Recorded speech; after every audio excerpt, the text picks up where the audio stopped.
دنیا کا یہ نقشہ بنایا، سارے نظام کو بنایا کہ جتنی بھی دنیا کے اندر چیزیں نظر آتی ہیں، آسمان کی بلندیاں، زمین کی وسعتیں، چمکتا ہوا سورج، رات کی میٹھی چاند کی روشنی، ستاروں کی تابانی، پہاڑوں کا نظام، ہواؤں کا نظام، بادلوں کا نظام، بارشوں کا نظام، یہ سب میرے رب العالمین کی قدرت کی شاہکار ہیں، اس کی قدرت کی کاریگریاں ہیں۔ اللہ رب العالمین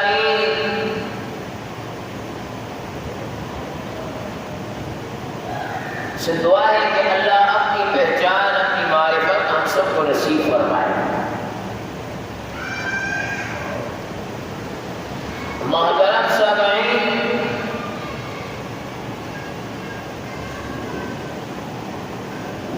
جتنا بھی دنیا کا نظام نظر آتا ہے، ایمان والے ان کی چاہت یہ کہ ملک کی قوانین کو اسلامی سانچے میں ڈالا جائے۔ ایک طرف اسلام کا نظام ہے اور ایک طرف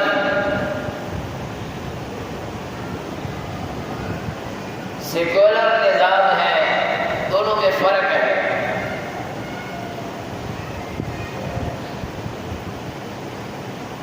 سیکولر اسٹیٹ ایک لادینی ریاست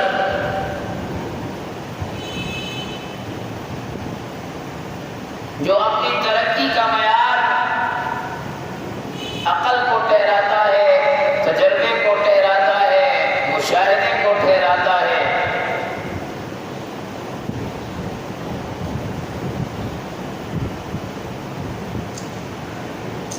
لیکن اسلام ایسا نہیں،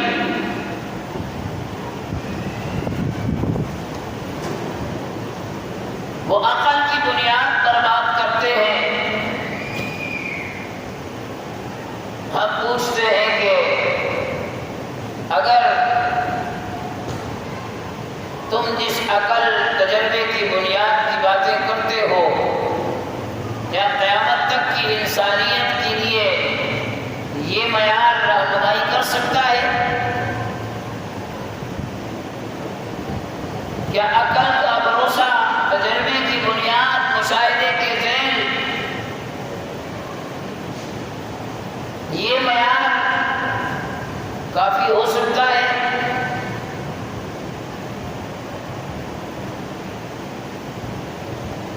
تو ایسا نہیں ہے۔ یاد رکھیں کہ جب بھی کوئی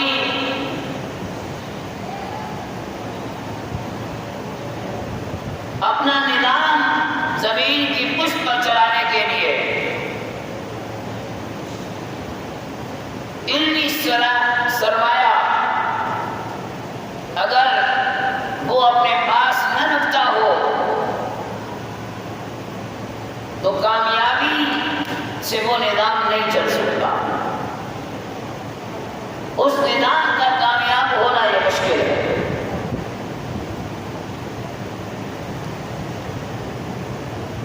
اور اللہ تبارک و تعالیٰ نے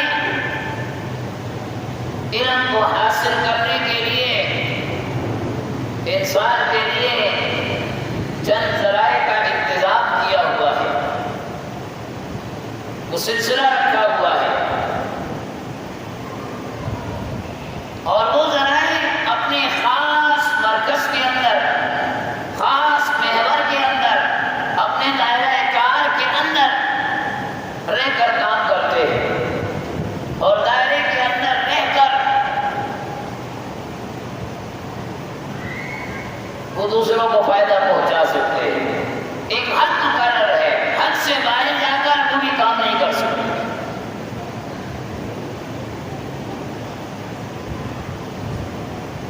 اور اس میں پہلا درجہ علماء فرماتے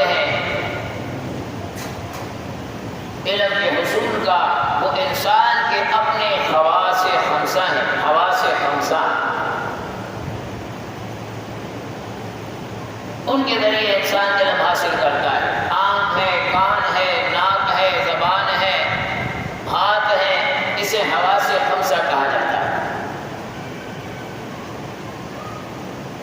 لیکن یہ جو حواس خمسہ ہیں ان کی ایک حد مقرر ہے، اس سے آگے یہ کام نہیں کر سکتے۔ آنکھ کا کام ہے دیکھنا، آنکھ بند کر دی جائے، اب کوئی کہے کہ میں کان سے دیکھوں تو اسے لوگ احمق بیوقوف کہیں گے۔ کان کا کام ہے سننا، اب کانوں کے اندر کوئی روئی ڈال کر اور پھر کان سے کہے کہ میں اس طرف کے حالات کو دیکھ کر بتاؤ، اسے لوگ احمق کہیں گے، اس لیے کہ کان کا کام دیکھنا نہیں ہے، آنکھ کا کام سننا نہیں ہے، ناک کا کام سننا نہیں ہے، زبان کا کام سونگھنا نہیں ہے۔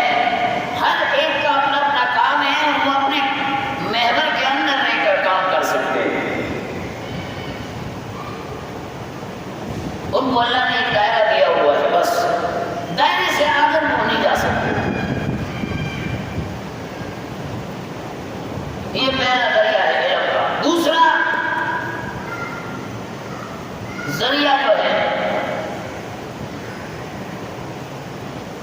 یہ ممبر ہے لکڑی کا بنا ہوا، آنکھ سے آپ پوچھو تو آنکھ اس کا جواب نہیں دے سکتی، کان سے پوچھو تو کان اس کا جواب نہیں دے سکتا۔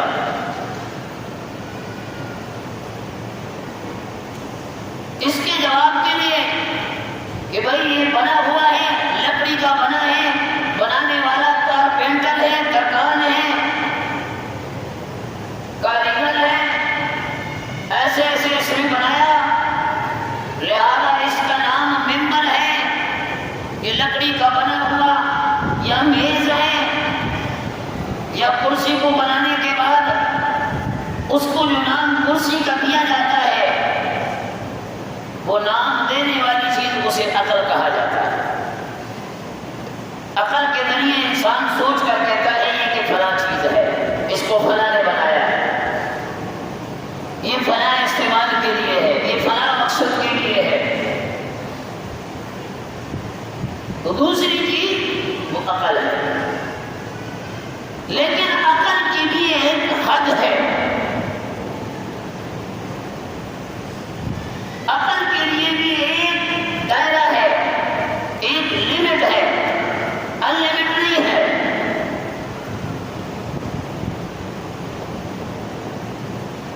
عقل سے آگے تیسری چیز جس کو آج دنیا مانتی نہیں ہے، اور ہم کہتے ہیں کہ نا عقل کی ایک حد ہے،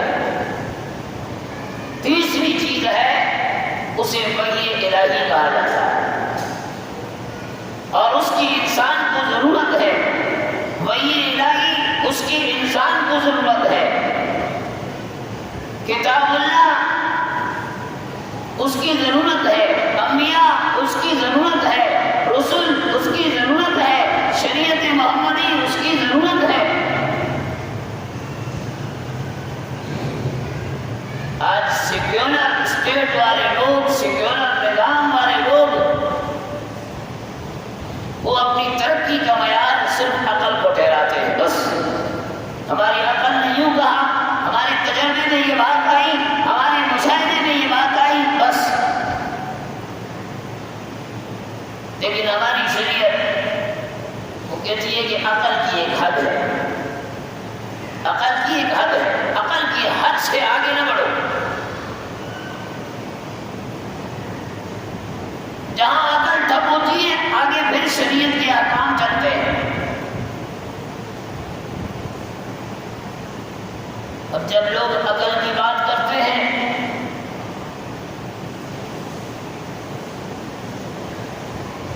آج سے چند سو سال پہلے، غالباً کوئی 800 سال پہلے، ایک شخص گزرا ہے، عبید اللہ بن حسن خیروانی،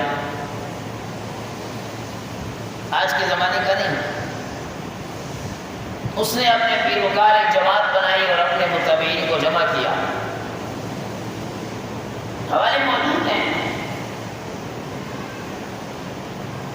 اور اس نے ایک بات کہی کہ بھائی ایک انسان اس کی عقل پر حیران ہو کہ اس کے گھر میں اس کے ساتھ ایک بہن پلی بڑی ہے، جوان ہو گئی، وہ اس کے مزاج کو سمجھتی ہے، یہ اس کے مزاج کو سمجھتا ہے، بہن بھائی ہے. لیکن افسوس باہر سے ایک آدمی آتا ہے جس کو کبھی دیکھا بھی نہیں، اور یہ لوگ اٹھا کر اس بہن کو اس کے ساتھ نکاح کر کے رخصت کر دیتے ہیں.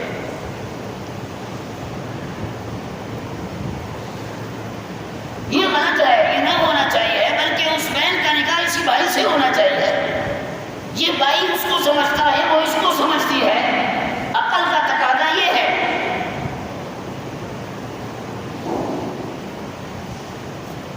اور اگلی بات وہ لکھتا ہے کہ وہ بہن اس بھائی کے راحت کے لیے کپڑوں کا صاف ستھرا ہونے کا انتظام کرتی ہے، اس کے کھانے پینے کا انتظام کرتی ہے، اس کے بستر درست کرنے کا انتظام کرتی ہے. تو اس کی جنسی تسکین کو دور کرنے کا انتظام کیوں نہیں کرتی؟ اس میں تو وہ بھی کرنے کوئی حرج نہیں.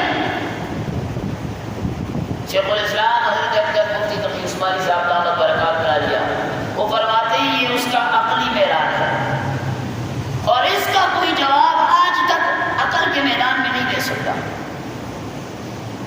کیا جواب دے؟ لیکن شریعت نے اس کو ممنوع کیا، شریعت نے اس کو حرام کہا. اب عقل کے اعتبار سے اس کی بات درست ہے، لیکن شریعت عقل کا نام نہیں. اس لیے عقل کو جہاں تک رکھا بس اسی محور تک وہ کام کر سکتی ہے. عقل سے آگے وہی الہی چلتا ہے، وہی الہی کا علم ہے. اور کائنات میں اللہ رب العالمین نے جہاں انسانوں کے بود و باش کا انتظام کیا، خورد و نوش کا انتظام کیا، وہاں پر انسان کی فوز و فلاح کے لیے، اس کی اخروی کامیابی کے لیے اللہ رب العالمین نے انبیاء اور رسل کا بھی انتظام کیا، انبیاء اور رسل کا بھی انتظام کیا.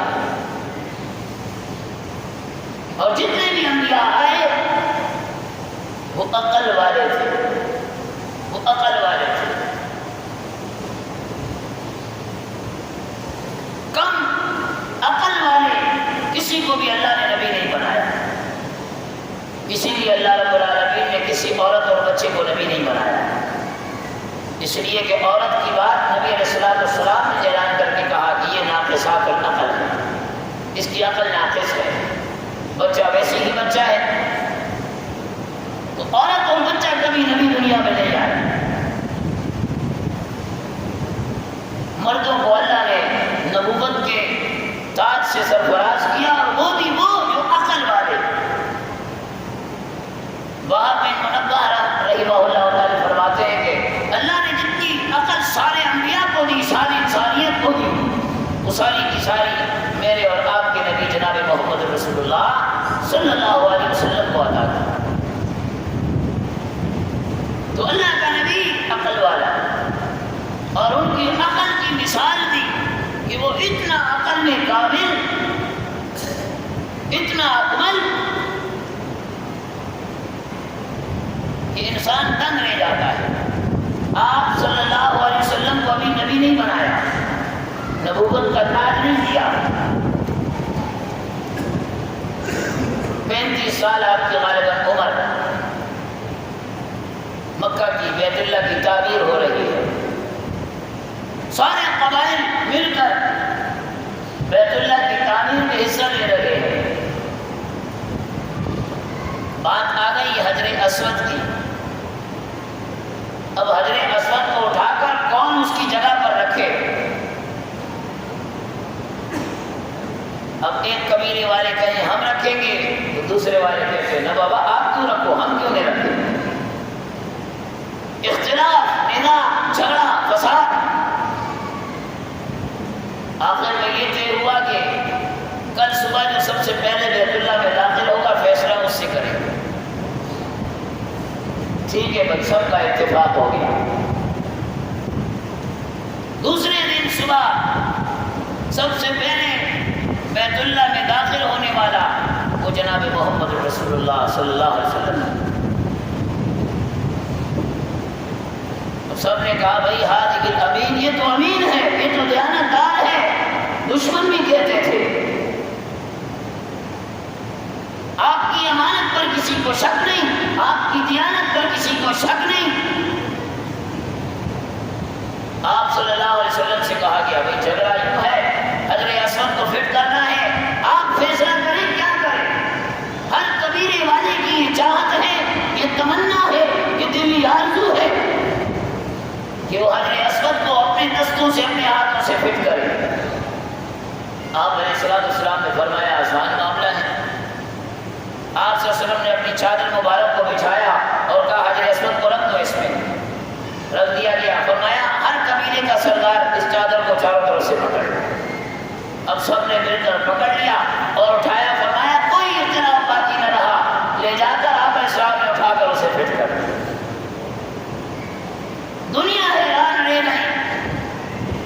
تو یہ عقل والے نبی کا کام، جس کو اللہ نے عقل سے سرفراز کیا، یہ اسی کا کام۔ اور جس کے پاس عقل نہیں، بے عقل ہے، وہ بے اثر ہے، بے نسل ہے۔ جیسے مرزا غلام احمد قادیانی، اس لانچی کے متعلق اس کا اپنا بیٹا مرزا بشیر الدین لکھتا ہے۔ وہ کہتا ہے کہ مجھے میری ماں نے کہا، یعنی غلام احمد قادیانی کی بیوی نے مجھے کہا کہ تمہارے ابا جی ایک دفعہ قصہ سنا رہے تھے بچپن کا، کہ مجھے ساتھیوں نے کہا کہ جاؤ کچھ چینی تو لے کر آؤ۔ میں گھر گیا اور سفید بورے میں سے میں نے کچھ بھرا اور جیب میں لے کر آیا اور اسے کھا رہا تھا، میرا پیٹ خراب ہو گیا۔ بعد میں پتہ چلا کہ وہ سفید چینی نہیں، وہ سفید نمک میں لے کر آیا۔ تو بے عقل آدمی وہ ایسے ہی کام کر سکتا ہے جسے چینی اور نمک میں فرق اس کا احساس نہیں ہے۔